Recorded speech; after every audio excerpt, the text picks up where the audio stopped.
ఒక్క విషయం తప్ప మిగతావన్నీ బానే అన్నట్టున్నాయి స్టాక్ మార్కెట్‌కి. అయినా సరే మార్కెట్ పడుతుంది అంటే దాని అర్థం ఏంటండి? ఆ ఉన్న ఒక్క రీజన్ ఏదైతే ఉన్నదో అది స్ట్రాంగ్ రీజన్ అయ్యుండొచ్చు కదా! అదే యూఎస్ అండి. నేను ఎప్పటి నుంచో ఒకటే చెప్తున్నాను మీకు. యూఎస్‌కి మనకి ఆ సంబంధాలు ఏవైతే ఉన్నాయో మళ్ళీ నార్మల్ అయిపోవడమో, లేక అయిపోతాయి అని చెప్పి స్ట్రాంగ్‌గా హోప్స్ వస్తేనో తప్ప మార్కెట్‌లో పెద్ద రికవరీ అయితే కనిపించకపోవచ్చు. మధ్య మధ్యలో పెరుగుతున్నా సరే ఈ అపరిచితులు మళ్ళీ వచ్చి ఏదో స్టేట్మెంట్ వేస్తారు. మళ్ళీ మార్కెట్స్ పడుతూ ఉంటాయి. సరే ఇవాళ వాలటైల్‌గానే తిరిగాయి మార్కెట్స్. కొంచెం పాజిటివ్ టెరిటరీలోకి వస్తదని అనుకున్నాం. బట్ నెగెటివ్‌లోనే రెడ్‌లోనే క్లోజ్ అవ్వాల్సొచ్చింది. అయితే మిడ్ క్యాప్ ఇండెక్స్ కొంచెం బానే పెర్ఫార్మ్ చేసింది ఇవాళ. బ్యాంక్ నిఫ్టీ ప్రకారం చూసుకుంటే పీఎస్యూ బ్యాంక్స్‌లో ఇవాళ స్ట్రెంత్ కనిపించింది. అండ్ మిడ్ క్యాప్ స్టాక్స్‌లో కూడా కొంచెం స్ట్రెంత్ అయితే కనిపించిందండి. Oil marketing companies like HPCL, BPCL ఇవాళ కొంచెం పెరగడం జరిగాయి. టాటా మోటార్స్ కూడా కొంచెం రికవరీ కనిపించింది ఇంట్రాడేలో. బీఈఎల్‌లో, ఐఆర్ఎఫ్‌సిలో ఇలా చాలా మంచి మంచి అప్డేట్స్ అయితే ఉన్నాయండి. మార్కెట్ పరంగా, స్టాక్స్ పరంగా మంచి అప్డేట్స్ ఉన్నాయి. మొత్తం అన్నీ చెక్ చేసుకుందాం. వీడియో మంచి ఇంట్రెస్టింగ్‌గా ఉండబోతుంది. లాస్ట్ వరకు చూడండి. వెల్కమ్ టు రూపాయి తెలుగు. మీరు మన ఛానల్‌ని సబ్స్క్రైబ్ చేయకపోతే ప్లీజ్ సబ్స్క్రైబ్ చేసుకొని నోటిఫికేషన్స్ ఆన్‌లో పెట్టుకోండి. అలాగే లైక్ అని, షేర్ అని, కామెంట్ అని చేస్తూ ఉండండి.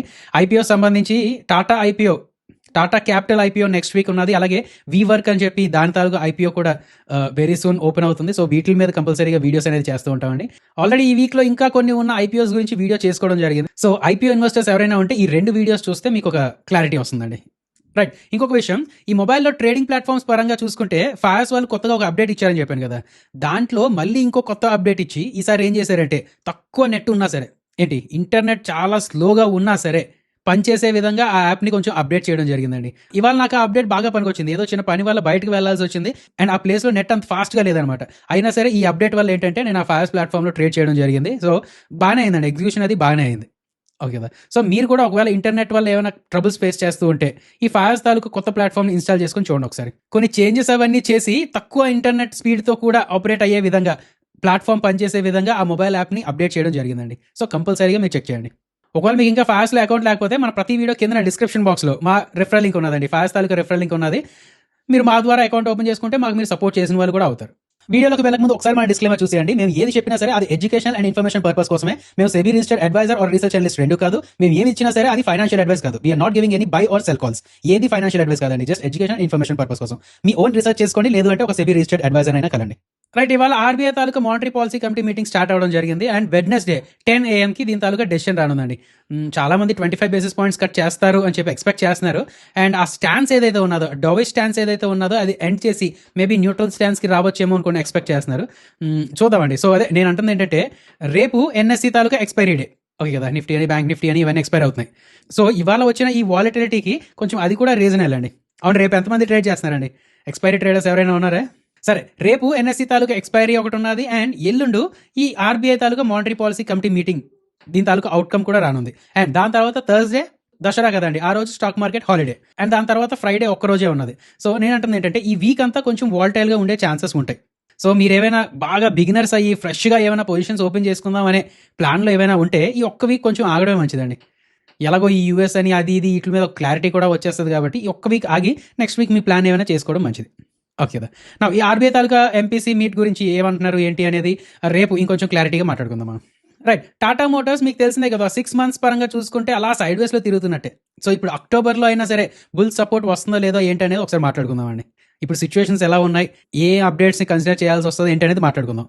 ఓకే కదా! అక్టోబర్ 1 నుంచి చాలా చేంజెస్ జరుగుతున్నాయి. సో ఇంచుమించు దసరాకి ముందు రోజు అనుకోవచ్చా?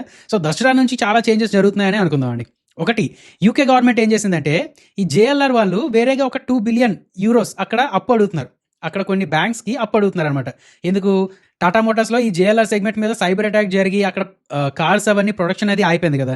సో కొత్తగా డబ్బులు ఏమి రావట్లేదు కాబట్టి అండ్ ఉన్న సప్లయర్స్కి వాళ్ళకి డబ్బులు ఇవ్వాలి కాబట్టి ఆ డబ్బులు వీళ్ళ దగ్గర లేవు కాబట్టి ఒక 2 బిలియన్ యూరోస్కి అప్పు అడుగుతున్నారు.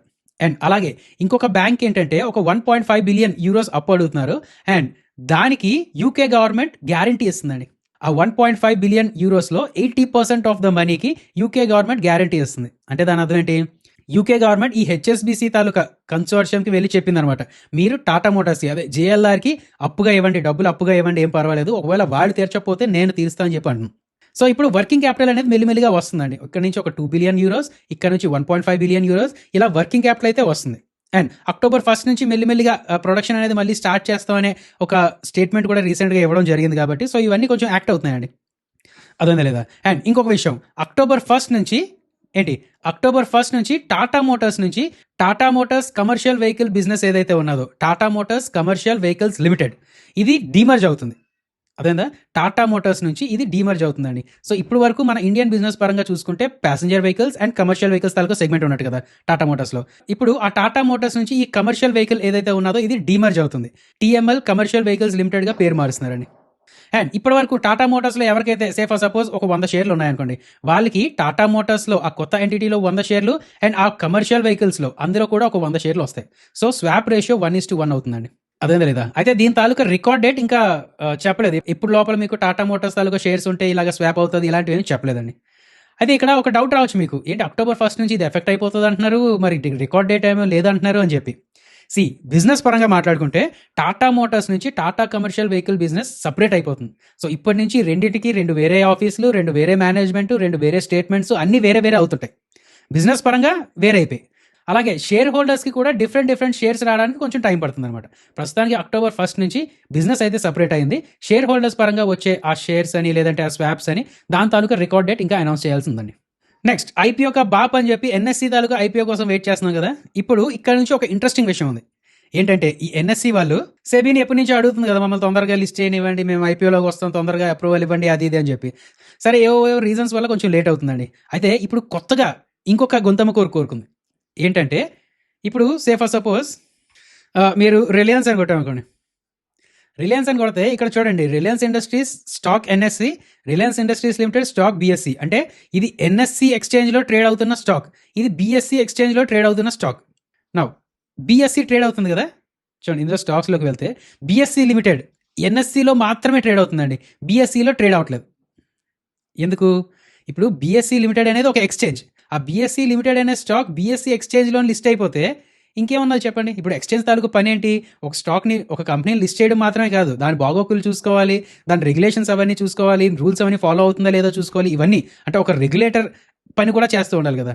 సో ఇప్పుడు ఆ బిఎస్సి లిమిటెడ్ అనేది బిఎస్సి ఎక్స్చేంజ్లో ట్రేడ్ అయితే అంత అలాగే ఉంటుంది చెప్పండి. అంటే పని వాళ్ళే చేసి వాళ్ళే రెగ్యులేట్ చేసుకొని ఇవన్నీ కష్టం కదా. అంటే కష్టం ఇన్ ద సెన్స్ అలా అంటే అలాంటివి కొంచెం అవుతూ ఉండవు అనమాట. అందుకని బిఎస్సి లిమిటెడ్ అనేది ఎన్ఎస్సి మాత్రమే లిస్ట్ అయింది. అలాగే రేపొద్దున ఎన్ఎస్సి లిమిటెడ్ వచ్చినా సరే అది బిఎస్సిలో మాత్రమే లిస్ట్ అవుతుందండి. అర్థమైందా లేదా? సెటప్ అనేది మీకు అర్థమైందా లేదా? బట్ ఇప్పుడు ఎన్ఎస్సి ఏం అడుగుతుందంటే అలాంటి రూల్స్ ఏం మాకు పెట్టకండి, మాకు సెల్ఫ్ లిస్టింగ్ కావాలి అని అడుగుతుంది. అంటే ఎన్ఎస్సి లిమిటెడ్ ఎన్ఎస్సిలోనే లిస్ట్ చేస్తాం అంటుందండి. అండ్ దీనికి ఎగ్జాంపుల్ కూడా గ్లోబల్గా బోల్డ్ స్టాక్స్ ఉన్నాయి. నాస్డాక్ ఉన్నది, నాస్డాక్ ఎక్స్చేంజ్ని నాస్డాక్లోనే లిస్ట్ చేయడం జరిగింది. సో ఇలాంటివన్నీ చెప్తున్నారు. చూడాలి సెబీ దీన్ని కన్సిడర్ చేస్తుందా లేదా ఏంటనేది చూడాలండి. నెక్స్ట్ ఈ ఫార్మా విషయానికి వస్తే బోల్డ్ న్యూస్ జరుగుతున్నాయండి అటు ఇటు. అండ్ ట్రంప్ కోసం మీకు తెలిసిందే కదా. ఇప్పుడు ఒకసారి ట్రంప్ తాలూకు స్టేట్మెంట్ చూద్దాం. చూడండి మన అపరిచితుడు గారు ఏమన్నారు, అక్టోబర్ 1 నుంచి ఫార్మాసిటికల్ ప్రోడక్ట్స్ మీద 100% టారిఫ్ వస్తుంది అని చెప్పడం జరిగింది. అయితే devil lies in the detail అన్నట్టు ఇక్కడ చూడండి branded or patented pharma products అని మాత్రం చెప్పడం జరిగింది. ఇప్పుడు మన ఇండియా నుంచి ఫార్మా ప్రోడక్ట్స్ బయటకి ఎక్స్పోర్ట్ అవుతూ ఉంటాయి కదా, అందులో 35%కి పైగా యూఎస్కి ఎక్స్పోర్ట్ అవుతూ ఉంటాయి. సో ఈ 35% ఎక్స్పోర్ట్స్ మొత్తం ప్రాబ్లంలో ఉండొచ్చు అని స్టార్టింగ్లో అనుకున్నాం. బట్ ఆ బ్రాండెడ్ అండ్ పేటెంటెడ్ అనే వర్డ్స్ ఎప్పుడైతే యూజ్ చేశారో, ఎవరు అపరిచితుడు ఎప్పుడైతే యూజ్ చేశారో అమ్మయ్య అంత ప్రాబ్లం లేదు అని కొంతమంది అనుకున్నారండి. అయితే ఇక్కడ ఇద్దరు వేరే వేరే రూట్స్ తీసుకుంటున్నారు. ఒకరు ఏమంటున్నారు, సరే ముందు ఇది తెలియాలి మీకు, బ్రాండెడ్ అని పేటెంటెడ్ అని ఇవి చాలా తక్కువ ఎక్స్పోర్ట్ చేస్తుంటాం. మెయిన్గా ఏంటంటే మనం ఏపీఐ అని జనరిక్ డ్రగ్స్ అని ఇలాంటివి ఎక్కువగా ఎక్స్పోర్ట్ చేస్తూ ఉంటామండి. సన్ ఫార్మాకి మాత్రం ఒక 8 to 10% కొంచెం ఈ యూఎస్ మీద డిపెండ్ అయ్యి ఉన్న బ్రాండెడ్ డ్రగ్స్ అని అలాంటివి ఉన్నాయి కాబట్టి వాళ్ళకి ఎఫెక్ట్ అవ్వచ్చు. బట్ మిగతా వాళ్ళకి పెద్ద ఎఫెక్ట్ అవ్వకపోవచ్చు, ఎందుకంటే మనం ఏపీఐ అని జనరిక్ డ్రగ్స్ అని ఇలాంటివే మనం ఎక్కువగా ఎక్స్పోర్ట్ చేస్తూ ఉంటాం అని చెప్పి అంటున్నారు అనమాట. సో ఇప్పుడు ఇద్దరు వేరే వేరే రూట్స్ పట్టుకుంటున్నారు. ఒకరు ఏమంటున్నారు, ఆ బ్రాండెడ్ వాటి మీదే కాబట్టి మన ఇండియన్ బిజినెస్ మీద పెద్దగా ప్రాబ్లం లేదు అని చెప్పి అంటున్నారు. ఇంకొకటి ఏమంటున్నారు, సెంటిమెంట్స్ బాగోలేదు అని అంటున్నారు. అంటే ఇప్పుడు బ్రాండెడ్ అని అంటున్నారు డొనాల్డ్ ట్రంప్ గారు, రేపొద్దున జనరిక్ డ్రగ్స్ మీద కూడా టారిఫ్ వేయరని నమ్మకం ఏంటి? లేదా సింపుల్గా ఏపీఐ అని ఫార్ములేషన్స్ అని వీటి మీద కూడా టారిఫ్ వేయరు అని నమ్మకం ఏమున్నది అని అడుగుతున్నారు అనమాట. అంటే సెంటిమెంట్స్ వైజ్గా చూసుకుంటే నెగిటివ్గా ఫీల్ అవుతున్నారు. ఎందుకు ఈ తతంగాలని ఏదో ఒకటి అన్ని తేలిన తర్వాత అప్పుడు కాబట్టి చూసుకోవచ్చు అని చెప్పి అనుకుంటున్నారండి. సో అర్థమైందా? ఇదనే కాదు, ఐటీ పరంగా చూసినా ఫార్మా పరంగా చూసినా ఒకరోజు పెరగడం ఒకరోజు పడడానికి రీజన్స్ ఏంటంటే అటు ఇటు జనాలు ఉన్నారనమాట. ఒకరేంటి ఇప్పుడు వరకు వచ్చిన న్యూస్లో పెద్ద నెగిటివిటీ లేదని ఒకరు అనుకుంటున్నారు. ఇంకొకరేంటి టార్గెట్ చేస్తున్నారు, ఇప్పుడు వరకు వచ్చిన న్యూస్లో అంత నెగిటివిటీ లేకపోయినా ఇండస్ట్రీని టార్గెట్ చేస్తున్నారు. ఐటీ ఇండస్ట్రీని వేరేగా, ఫార్మా ఇండస్ట్రీని వేరేగా, ఇండియన్ మార్కెట్ని వేరేగా మొత్తం టార్గెట్ చేస్తున్నారు కాబట్టి సెంటిమెంట్స్ బాగోలేదు అని చెప్పి నెగిటివ్గా తీసుకుంటున్నారండి. అదేనా ఈ వాలటిలిటీ అనేది ఎందుకు వస్తుందో మీరు ఎటువైపు ఉన్నారండి? బిగినర్స్ పరంగా మాట్లాడాలంటే నాకు తెలిసి కొంచెం కాషియస్‌గా ఉండడమే మంచిది. నెక్స్ట్ ఈ సెక్టర్స్ అని, ఇండస్ట్రీస్ అని ఇవి కొంచెం ఎప్పటికప్పుడు రొటేట్ అవుతూ ఉంటాయి గదండీ. ఇందులో ఫుడ్ ప్రాసెసింగ్ సెక్టర్‌ని కూడా కొంచెం మీరు అనాలిసిస్ చేసుకుంటూ ఉండండి. ఎందుకంటే రీసెంట్‌గా వరల్డ్ ఫుడ్ ఇండియా 2025 సమ్మిట్ అయింది గదా! అందులో ఇండియన్ ఫుడ్ ప్రాసెసింగ్ సెక్టర్‌లో ఒక హిస్టారిక్ ఇన్వెస్ట్‌మెంట్ తాలూకా అనౌన్స్‌మెంట్ వచ్చిందండి. గవర్నమెంట్ ప్రెస్ రిలీజ్ ప్రకారం గ్లోబల్ అండ్ డొమెస్టిక్ కంపెనీస్ కలిపి 1.02 లాక్ క్రోర్స్ ఇన్వెస్ట్ చేయడానికి రెడీగా ఉన్నారు అని చెప్తున్నారండి ఈ ఫుడ్ ప్రాసెసింగ్ సెక్టర్‌లో. ఫుడ్ ప్రాసెసింగ్ అంటే ఏంటి? డైరీ అని, మీట్ అని, పౌల్ట్రీ అని, ప్యాకేజ్ ఫుడ్స్ అని, బివరేజెస్ అని, అంటే ఏవైతే పంట నుంచి కొంచెం ప్రాసెస్ చేసి ప్యాకెట్స్‌లో వేసి అమ్ముతూ ఉంటారో వాటన్నిటిని ఫుడ్ ప్యాకేజింగ్ సెక్టర్ అని అంటారండి. ఇప్పుడు ఫర్ ఎగ్జాంపుల్ టమాటాలు ఉన్నాయండి. టమాటాలు పండి నాకు తెలిసి ఒక వారం రోజులు అలాగ అమ్మేయాల్సి వస్తది. లేదు అంటే పాడైపోతాయి. సో, ఈ ఫుడ్ ప్రాసెసింగ్ సెక్టర్ వాళ్ళకి ఎక్కువగా అమ్మారనుకోండి, లేదంటే వాళ్ళు ఎక్కువగా ఇన్వాల్వ్ అయ్యారనుకోండి, వీటి నుంచి పికిల్స్ తయారు చేస్తారు, లేకపోతే సాసెస్ తయారు చేస్తారు, ఏదో చేసి అయితే మన ఇండియన్ పరంగా లేదంటే బయటనైనా అమ్ముకుంటూ ఉంటారు కదా! జస్ట్ ఎగ్జాంపుల్ చెప్తున్నాను. సో, ఈ పరంగా చూసుకుంటే ఈ ఫుడ్ ప్రాసెసింగ్ సెక్టర్ మీద కొంచెం ఇంట్రెస్ట్ కలిగేటట్టే ఉన్నది ఫారినర్స్‌కైనా, లేకపోతే మన ఇండియన్ డొమెస్టిక్ ఇన్వెస్టర్స్‌కైనా. సో, కొంచెం చూస్తూ ఉండండి. ఇందులో ఉన్న స్టాక్స్ ఏంటంటే పెద్ద పెద్దగా మాట్లాడగలంటే నెస్లే ఇండియా అని, టాటా కన్స్యూమర్ ప్రొడక్ట్స్ అని వీటిని కొంచెం అనాలిసిస్ చేసుకోండి. అలాగే చిన్నలా మాట్లాడాలి అంటే బిఎల్ అగ్రో ఇండస్ట్రీస్ అని, గోద్రేజ్ అగ్రోవెట్ అని. ఈ గోద్రేజ్ అగ్రోవెట్ ఎంతమందికి తెలుసండి? పాల ప్యాకెట్లు వేస్తుంటారు, వీళ్ళు తెలుసా లేదా మీకు? మన సౌత్ ఇండియాలో ఎక్కువగా దొరికే జెర్సీ పాల ప్యాకెట్లు ఉన్నాయి కదా, అది వీళ్ళ బ్రాండ్. అంటే దాన్ని ఎక్వైర్ చేసుకున్నారులేండి. బట్ ఆ జెర్సీ పాల ప్యాకెట్ల తాలూకా బిజినెస్ బాగా పెరుగుతుంది అని మీకు ఏమైనా నమ్మకం ఉంటే ఈ గోద్రేజ్ అగ్రోవెట్ని ఒకసారి అనాలిసిస్ చేసుకోండి. అలాగే మిగతావన్నీ అనమాట. డైరీ అని, ప్యాకేజ్ ప్రొడక్ట్ అని, మీట్ అని, పౌల్ట్రీ అని, స్పైసెస్ అని, కాండిమెంట్స్ అని, స్పైసెస్ అని, ఫ్రూట్స్ అని, వెజిటేబుల్స్ అని, రెడీ టు ఈట్ ప్రొడక్ట్స్ అని, ఇలా అన్ని. నెక్స్ట్ పీటీసీ ఇండియా అనే ఒక ఫైనాన్షియల్ సర్వీసెస్ స్టాక్ గురించి మాట్లాడుకోవాలి. వీళ్ళు ఆల్మోస్ట్ లైక్ పిఎస్యూ టైపే అనమాట. బట్ స్టిల్ వీళ్ళు ఒకే ఒక విషయంలో ఎక్కువగా న్యూస్లో ఉంటూ ఉంటారండి. అదేంటంటే ఇండిపెండెంట్ డైరెక్టర్స్ ఎవరైతే ఉంటారో వాళ్ళు ఎగ్జిట్ అయిపోతూ ఉంటారు. ఏదైనా ఒక కంపెనీకి బోర్డు ఉంటుందన్నమాట. ఇప్పుడు మనం స్టాక్లో ఇన్వెస్ట్ చేస్తున్నాం కదా, సో మనం మైనారిటీ షేర్ హోల్డర్స్. అలా కాకుండా బోర్డులో మేనేజింగ్ డైరెక్టర్ అని ఇలా కొంతమంది కూర్చుంటారు. ఒక 8 మంది ఒక బోర్డులో ఉన్నారనుకోండి, ఒక 3 మేనేజింగ్ డైరెక్టర్, అది ఇది అంటే ప్రమోటర్స్ వాళ్ళకు ఫ్యామిలీ ఉంటారు. సో ఇప్పుడు వాళ్ళు ఏం డిసైడ్ చేసుకుంటే అదే పని అయిపోతూ ఉంటుందండి. బట్ మనం మైనారిటీ షేర్ హోల్డర్స్ కాబట్టి మనకంటూ కొంచెం వాయిస్ ఉండాలి కదా. సో మన సైడ్ నుంచి ఏంటంటే ఇండిపెండెంట్ డైరెక్టర్స్ కొంతమంది ఉంటూ ఉంటారు. ఈ ఇండిపెండెంట్ డైరెక్టర్స్ ఏంటి, కంపెనీ ఎక్కువగా అంటే క్యాలిక్యులేటెడ్ రిస్క్ తీసుకుంటుందా లేదా చూస్తూ ఉండాలి. ఎందుకంటే మరీ ఎక్కువ రిస్క్ తీసుకుంటే ప్రాబ్లం అవుతుంది కదా. సో వీళ్ళు ఏంటంటే కొంచెం రెగ్యులేట్ చేయడానికి తగ్గట్టుగా అలా ఉంటూ ఉంటారు అనమాట. ఈ పీటీసీ ఇండియాలోని 2022లో అనుకుంటా అండి, 2022లో కూడా ఇలాగే ఒక 2-3 ఇండిపెండెంట్ డైరెక్టర్స్ రిజైన్ చేసి వెళ్ళిపోయారు. సో మేబీ ఏంటంటే వీళ్ళు చెప్పిన మాట వాళ్ళు వినట్లేదో, లేదంటే వాళ్ళు ఎక్కువ అగ్రెసివ్గా డెసిషన్స్ తీసుకోవడం వల్ల ఏంటంటే కొంచెం రిస్క్ ఎక్కువ తీసుకుంటున్నారో, మేముంటే అనవసరంగా మాకు ఇబ్బంది అవుద్దని చెప్పి ఇండిపెండెంట్ డైరెక్టర్స్ బయటకు వచ్చేస్తున్నారు ఏంటో కానీ, ఇలాగా ఇండిపెండెంట్ డైరెక్టర్స్ బయటకు వచ్చేయడం అనేది నెగిటివ్గా తీసుకుంటుందండి మార్కెట్. సో కొంచెం జాగ్రత్తగా చూస్తూ ఉండండి. నెక్స్ట్ ఈ వోడాఫోన్ ఐడియా పరంగా మాట్లాడాలంటే నేను చాలాసార్లు చెప్పానండి, మీకు ఎంతవరకు గుర్తున్నదో ఏంటో కానీ, దీనికి ఏజీఆర్ డ్యూస్ కట్టాల్సి వస్తుంది. ఈ వోడాఫోన్ ఐడియా ఏజీఆర్ డ్యూస్ కట్టాల్సి వస్తుందండి. కొత్తగా ఏంటి 9,450 crores ఏజీఆర్ డ్యూస్ కట్టాలి అని చెప్పి గవర్నమెంట్ అంటే డిపార్ట్మెంట్ ఆఫ్ టెలికమ్యూనికేషన్స్ అన్నదనమాట. బట్ వోడాఫోన్ వాళ్ళు ఏమంటున్నారు, మీరు క్యాలిక్యులేషన్ మిస్టేక్స్ ఏదో చేశారు, లేదన్నా సరే 2017లో జరిగిన వాటి గురించి ఈ 9,450 కోట్లు అంటున్నారు. బట్ సుప్రీంకోర్టు ఏం చెప్పింది, 2020కి ముందు ఏదైతే ఏజీఆర్ డ్యూస్ ఉన్నాయో వాటిని సరే ప్రస్తుతానికి అయితే మాఫీ చేస్తున్నాం అన్నట్టు అన్నది కదా. మరి ఇప్పుడు మళ్ళీ ఎందుకు పాత డేటా మీరు బయటకు తీసి మాకు డబ్బులు కట్టాలి మీరు ఎందుకు అంటున్నారు అని చెప్పి సుప్రీంకోర్టులో ఛాలెంజ్ చేయడం జరిగింది. ఆ రోజు వోడాఫోన్ ఐడియా పెరిగిందండి. నేనేం చెప్పాను మీకు, పెరిగింది. బట్ కన్ఫర్మ్డ్గా సుప్రీంకోర్టులో దీనికి పాజిటివ్ న్యూస్ వస్తుందని నమ్మకం ఉన్నదా? లేదు. వస్తుందేమో అని చెప్పి హోప్స్ ఉంటుంటాయి. లేదు అంటే అక్కడ వేసింది కాబట్టి మిగతా వాళ్ళు కొంటారు కదా, అది పెరిగే లోపల నేనే కొనియాలని చెప్పి కొనేసి ఉంటారు. ఓకేవా. ఇవాళ ఏం జరిగిందంటే సుప్రీంకోర్టు వాళ్ళు ఆ డెసిషన్ ఈ వోడాఫోన్ ఐడియా వాళ్ళు సుప్రీంకోర్టులో కేసు వేశారని చెప్పాం కదా, ఆ కేసు ఏదైతే ఉన్నదో దాని తాలూకా హియరింగ్ని October 6కి పోస్ట్ పోన్ చేశారు. ఆ నెగిటివ్ న్యూస్ వల్ల ఇవాళ వోడాఫోన్ ఐడియా కొంచెం నెగిటివ్గా రియాక్ట్ అయిందండి. సో మేబీ October 6th అది ఉన్నది కదా, October 5th ఆ టైంకి కొంచెం మళ్ళీ రేజ్ అవ్వచ్చేమో. ఎందుకంటే రేపు హియరింగ్ ఉన్నది కదా, ఏదో పాజిటివ్ న్యూస్ రావచ్చేమో అని చెప్పి కొంచెం రైజ్ అవ్వచ్చేమో. దాని తర్వాత ఒకవేళ మళ్ళీ పోస్ట్పోన్ అయిపోయినా, లేదంటే పాజిటివ్ న్యూస్ రాకపోయినా మళ్ళీ ఫాలో అవ్వచ్చేమో. సో ఇక్కడంతా ప్యూర్లీ బెట్టింగ్ అనుకోండి, స్పెక్యులేషన్ అనుకోండి, ఏమైనా అనుకోండి. సో ఫండమెంటల్ ఇన్వెస్టర్స్ పరంగా మాట్లాడానా, లేదంటే ఎవరైనా సరే కొంచెం ఇలాంటి స్టాక్స్కి దూరంగా ఉండడం మంచిదండి. గవర్నమెంట్ ఏం చేస్తుంది ఏంటో తెలియదు. కోర్స్ గవర్నమెంట్కి ఇందులో 49% స్టేక్ ఉన్నది కాబట్టి గవర్నమెంట్ ఏదో కాపాడేస్తుంది అనే కొన్ని సెంటిమెంట్స్ ఉన్నాయి. అది నేను కూడా కొంతవరకు నమ్ముతాను. నమ్మడం వరకే అనమాట. అందులో డబ్బులు పెట్టడం వరకు అనేది కొంచెం ఓకే అంటే చాలా తక్కువ. మీ మొత్తం పోర్ట్ఫోలియోలో ఒక 1%, 2% పెట్టి స్పెక్యులేట్లా చేస్తారంటే మీరు చూసుకోండి, కానీ ఒక ఇన్వెస్ట్మెంట్లా తీసుకోకండి. అండ్ అలాగే ఒక 5% అలా పెట్టేద్దాం అన్నా సరే అంత వర్త్ కాదు ఈ స్టాక్. నెక్స్ట్ ఇంకా ఈ ఈవీ వెహికల్స్ పరంగా, ముఖ్యంగా ఈవీ కార్స్ పరంగా కొంచెం అంటే పాజిటివ్ డెవలప్మెంట్ అనేది వస్తుందండి. ఏంటంటే గవర్నమెంట్ వాళ్ళు కొత్త గైడ్లైన్స్ రిలీజ్ చేశారు. దాని ప్రకారం ఒక 72,300 ఎన్ని 72,300 పబ్లిక్ ఈవీ ఛార్జింగ్ స్టేషన్స్ని ఇన్స్టాల్ చేయడానికి ప్లాన్ చేస్తుంది అనమాట. సో దీనికోసం సమ్ 2,000 crores అలాగా ఖర్చు పెడదాం, అంటే బడ్జెట్ని కేటాయించడానికి ప్లాన్ చేస్తుంది. వీళ్ళు లాస్ట్ బడ్జెట్లోనే చెప్పినట్టున్నారు కదండి, 10,900 crores ఈ పిఎం ఈ డ్రైవ్ స్కీమ్కి అలాట్ చేస్తామని చెప్పారు కదా, అందులో ఒక 2,000 ఇప్పుడు ఖర్చు పెడుతున్నారు, 2,000 crores ఇప్పుడు ఖర్చు పెడుతున్నారు. సో దీనివల్ల ఏంటి, ఒక 100% సబ్సిడీ ఇస్తారనమాట. గవర్నమెంట్ ప్రెమిసెస్లో, లేదంటే గవర్నమెంట్ ఆఫీసెస్ దగ్గర, రెసిడెన్షియల్ కాంప్లెక్సెస్ దగ్గర, హాస్పిటల్స్ దగ్గర, ఎడ్యుకేషనల్ ఇన్స్టిట్యూషన్స్ దగ్గర, ఇలాంటి వాటి దగ్గర ఛార్జింగ్ స్టేషన్స్ ఎవరైనా పెడితే వాళ్ళకి 100% సబ్సిడీ ఇస్తారు. అంటే మొత్తం ఖర్చు గవర్నమెంట్దే. బట్ ఇక్కడ కండిషన్ ఏంటంటే ఆ ఛార్జింగ్ స్టేషన్స్ పబ్లిక్కి ఫ్రీగా ఆఫర్ చేయాలన్నమాట. మరి మేబీ మార్కెటింగ్ కోసం ఎవరైనా తీసుకుంటారేమో. నా ఇంకొకటి, పబ్లిక్ ప్లేసెస్ అంటే హైవేస్ అని, రైల్వే స్టేషన్స్ అని, ఎయిర్పోర్ట్స్ అని, గవర్నమెంట్ తాలూకు పెట్రోల్ పంప్స్ అని, బస్ స్టేషన్స్ అని, ఇలాంటి వాటిలో ఎవరైనా ఇన్స్టాల్ చేస్తే వాళ్ళకి ఒక 80% సబ్సిడీ ఇస్తారండి. సో మంచివే అండి, అంటే ఈకో సిస్టమ్ అనేది డెవలప్ అవుతూ ఉండాలన్నమాట.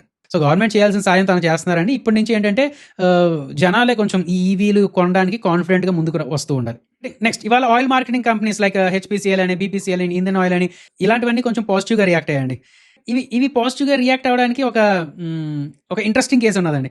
ఏంటి అంటే, యూనియన్ పెట్రోలియం మినిస్టర్ ఒక స్టేట్మెంట్ ఇవ్వడం జరిగింది. ఆయన అన్నది ఏంటంటే ఇప్పుడు లాస్ట్ 6 yearsగా 2.5 lakh crores లాభాలు చేసి పెట్టిన ఆయిల్ మార్కెటింగ్ కంపెనీస్ అండ్ అదే విధంగా 24,000 crores నష్టాలు చూపించిన స్విగ్గీ అండ్ జొమాటో ఇద్దరికి ఒకే వాల్యుయేషన్స్ ఇస్తారా? అసలు ఎందుకు ఈ ఆయిల్ మార్కెటింగ్ కంపెనీస్కి అంత వాల్యుయేషన్స్ మీరు ఇవ్వటం లేదు అని చెప్పి అడుగుతున్నారండి, ఇన్వెస్టర్స్కి అడుగుతున్నారు అనమాట. సో ఇండైరెక్ట్గా ఏంటంటే పెట్రోలియం మినిస్టర్ మా స్టాక్స్కి ఎందుకు తక్కువ వాల్యుయేషన్స్ ఇస్తున్నారు, వీటికి ఎక్కువ వాల్యుయేషన్స్ ఇవ్వాల్సిందే అన్నట్టు మాట్లాడినట్టు అనమాట. నా పర్సనల్గా చెప్తున్నాను, నా పర్సనల్ ఒపీనియన్ చెప్తున్నాను. ఈ ఆయిల్ మార్కెటింగ్ కంపెనీస్ ఏవైతే ఉన్నాయో, పిఎస్యూ కంపెనీస్ ఏవైతే ఉన్నాయో, ఇవి డివిడెండ్స్ ఇచ్చుకుంటూ వచ్చేస్తుంటాయండి. అంటే నేను ఇప్పుడు సేఫర్ సపోజ్ ఒక ₹1,00,000 ఇందులో ఇన్వెస్ట్ చేస్తే నాకు సేఫర్ సపోజ్ ఒక 6,000 రూపీస్ అలాగా పర్ ఇయర్ వస్తూ ఉంటుంది అన్నమాట, డివిడెండ్స్ వస్తూ ఉంటాయి. ఓకే కదా. నా నేనేమంటున్నానంటే, నేను ఇందులో ₹1,00,000 ఇన్వెస్ట్ చేసినప్పుడు అక్కడ నుంచి ఒక 6,000 ఏమైనా రిటర్న్స్ వచ్చినప్పుడు దీన్ని మళ్ళీ రీఇన్వెస్ట్మెంట్ చేసుకొని గ్రో అవ్వండి మీరు. నేను ఒక కంపెనీలో ఎందుకు ఇన్వెస్ట్ చేస్తున్నాను, ఆ కంపెనీ గ్రో అయితే ఫ్యూచర్లో ఎప్పుడో 5 yearsకో 6 yearsకో మంచి వాల్యూ వచ్చిన తర్వాత అమ్ముకుందామనే కదా. బట్ ప్రతి సంవత్సరం అందులో వచ్చిన లాభాలను నాకు పనిచేస్తూ ఉండి డివిడెండ్స్లా ఇచ్చేస్తుంటే నేనేం చేసుకుంటాను చెప్పండి, ఇది ఎటు పనికిరాదు నాకు. సో అదొకటి ప్రాబ్లం, అంటే ఎక్కువ గ్రోత్ అనేది ఉండదు. అండ్ 2, పిఎస్యూ ట్యాగ్ వల్ల ఏంటంటే ఎక్కువ వాల్యుయేషన్స్ అనేది ఉండదు. అండ్ 3, ఎంత వీళ్ళు వేరే కంపెనీస్లో చూసినా సరే, నేను కూడా నా పర్సనల్గా వీళ్ళని గవర్నమెంట్ తాలూకా సరే అదే కొంచెం వేరే వర్డ్ ఏమైనా రావచ్చు, పపెట్స్ అండి, ఇంకా వేరే వర్డ్ నాకు ఇప్పుడు ప్రస్తుతానికి గుర్తురాట్లేదు, పపెట్సే అనుకోండి. ఎందుకంటే వీళ్ళకి ఒకవేళ ఎక్కువ లాభాలు వస్తుంటే గవర్నమెంట్ ఏం చేస్తుంది, విండ్ ఫాల్ ట్యాక్సెస్ అని చెప్పి గవర్నమెంట్ తీసుకుంటుంది. అంటే ఏంటంటే మన పక్కింట్లో ఒకటికి కొత్తగా జాబ్ వచ్చిందండి, వీడికి శాలరీ వచ్చిన వెంటనే వాళ్ళు తీసుకుంటారు, వాళ్ళ పేరెంట్స్ తీసేసుకుంటారు. అండ్ వీడి దగ్గర డబ్బులు అయిపోయిన వెంటనే అవి ఎంతో కొంత ఇస్తూ ఉంటారు అనమాట. అలాగే ఇవి కూడా వీళ్ళకి బాగా లాస్ వస్తుంది అనే టైంలో వాళ్ళు సబ్సిడీ రిలీజ్ చేయడం లేకపోతే ఏదో చేస్తారు. బాగా ప్రాఫిట్స్ వస్తున్నాయనే టైంలో విండ్ ఫాల్ ట్యాక్సెస్ అనో అదో ఇదే వేసి డబ్బులు తీసేసుకుంటారు. మరి ఎందుకు వీటికి అంత వాల్యుయేషన్స్ ఇవ్వాల్సిన అవసరం ఏమని చెప్పండి. అదేందా. సో గ్రోత్ స్టాక్స్లో దీన్ని తీసుకోలేం, వాల్యూ బై అదైతే ఒప్పుకుంటాను, వాల్యూ బైకి మరి అంతే వాల్యుయేషన్స్ ఇస్తూ ఉంటారు. ఈ జొమాటో, స్విగ్గీ ఇలాంటివి ఏంటంటే గ్రోత్ స్టాక్స్ అండి, వాటికి వాల్యుయేషన్స్ వేరేగా ఉంటాయి, ఇలాంటి వాల్యూ బైస్కి వేరేగా వాల్యుయేషన్స్ ఉంటాయి. మరి తప్పదు. మీరేమనుకుంటున్నారు ఏంటంటే కింద కామెంట్స్లో పెట్టండి. రైట్, ఈ డిఫెన్స్ స్టాక్స్ మళ్ళీ ఫోకస్లోకి వచ్చాయని, బీఈఎల్ అని, బీడీఎల్ అని, ఇవి కొంచెం ఫోకస్లో ఉన్నాయన్నమాట. ఏంటంటే ఇండియన్ ఆర్మీ సుమారు 30,000 crore రూపీస్ వర్త్ టెండర్స్ పిలుస్తున్నారు. QRSAM అని చెప్పి, quick reaction surface to air missile అని చెప్పి, ఆ ప్రాజెక్ట్లో యూజ్ అయ్యే మిజైల్స్ అనంత్ శాస్త్ర అని చెప్పి ఏదో పేరు పెట్టారండి. దానికోసం ప్రాజెక్ట్స్ అనేది అనౌన్స్ చేయడం జరిగింది. సో ఈ టెండర్స్ మెయిన్లీ ఏంటంటే బీఈఎల్కి, బీడీఎల్కి ఇలాంటి వాళ్ళకి రావచ్చు అని చెప్పి మోస్ట్లీ కన్ఫర్మ్ అయిపోయినట్టండి. సో ఇక్కడ నుంచి ఏంటంటే రెవెన్యూ తాలూకు విజిబిలిటీ ఉంటుంది, ఇవన్నీ మామూలే కదా. సో ఇవి కొంచెం ఫోకస్లో పెట్టుకుంటూ ఉండండి.